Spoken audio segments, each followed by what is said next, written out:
Hello hello ಮಚ, ನಿಂಗೆ life ಅಲ್ಲಿ ಕಷ್ಟ ಅಂತ ಬಂದಾಗ ನಿನ್ ಜೊತೆ ಯಾರಿರ್ತಾರೆ? ನೀನೇ ಇರ್ತೀಯ ಮಚ್ಚ. ವಾ, ನನ್ ಎಷ್ಟು ಅರ್ಥ ಮಾಡ್ಕೊಂಡಿದ್ಯಾ, ಥ್ಯಾಂಕ್ಸ್ ಮಚ. ಕಷ್ಟ ಅಂತ ಬಂದಾಗ ಯಾವನು ನೀನೇ ನನ್ ಜೊತೆಗೆ ಇರ್ತೀಯ. ಯಾಕಂದ್ರೆ ಆ ಕಷ್ಟ ಸ್ಟಾರ್ಟ್ ಆಗದೆ ನಿನ್ನಿಂದಲೇ.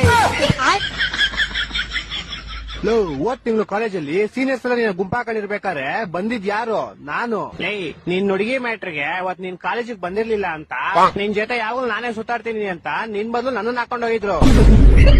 ಅವಾಗ ನೀನ್ ಬರ್ದಿರ ಇನ್ನೇನ್ ನಿಮ್ ತಾತ ಬರ್ತಾರ? ಆಕ್ಚುಲಿ ನಿಜ ಹೇಳ್ಬೇಕಂದ್ರೆ ನಿನ್ ಕಷ್ಟಕ್ಕೆ ನಾನ್ ಜಾಸ್ತಿ ಆಗಿರೋದು. ನೀನ್ ಯಾವಾಗ ಆಗಿದ್ಯಾ? ಹೋದ್ ತಿಂಗಳು ನನ್ನ 500 ರೂಪಾಯಿ ದುಡ್ಡು ಇಸ್ಕೊಂಡಿದ್ದಲ್ಲ. ಹಲೋ ಅಲ್ಲ ಹಲೋ ಅಲ್ಲ ಹಲೋ. ನಿಮ್ ಮನೆಯಲ್ಲ ಹೆಂಗವ್ರೆ? ಚೆನ್ನಾಗವ್ರೆ ಮಚ. ಅದ್ರ ಹೋದ್ ತಿಂಗಳು 250 ರೂಪಾಯಿ ರೀಚಾರ್ಜ್ ಮಾಡ್ಸ್ಕೊಂಡಿದ್ದಲ್ಲ. Hello hello hello.